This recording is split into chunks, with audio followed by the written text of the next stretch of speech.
A lot of people are questioning how Alastor was able to beat Vox after he was proclaimed the strongest sinner by Charlie. Let me explain from the very beginning. Human Alastor strikes a deal with an overlord named Rosie, which secures his spot as the strongest sinner in hell. With the exception of the fact that Rosie would obviously be stronger, and his power cannot grow on its own since his power source comes from her. So now we've clarified that his soul is owned by Rosie, and his power source cannot grow aside from the deal already struck. He goes on to fight Adam, who breaks his staff, a major source of his power.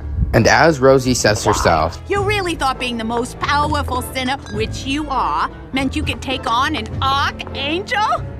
At this point now, Alastor is still the strongest sinner at full power. He just happens to have a broken staff and not be operating at full power, which he can't change without the help of Rosie. Now we cut to Alastor breaking the deal with Rosie. Vox had to be the strongest sinner at this point for two reasons. For one, Alastor's deal with Rosie would not have broken if otherwise. And for two, Charlie's word holds more power than Rosie's, being that she's the daughter of Lucifer Morningstar.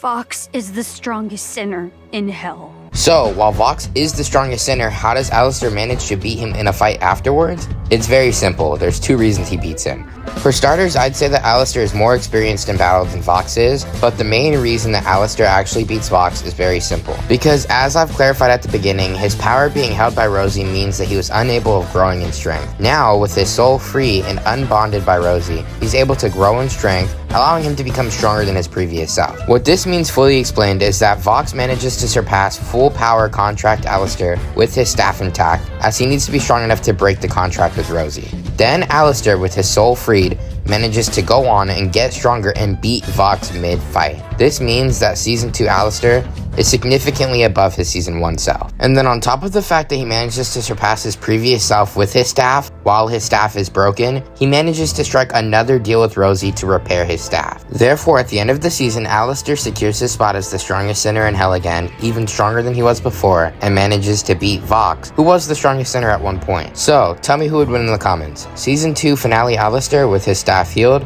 or the Archangel Adam?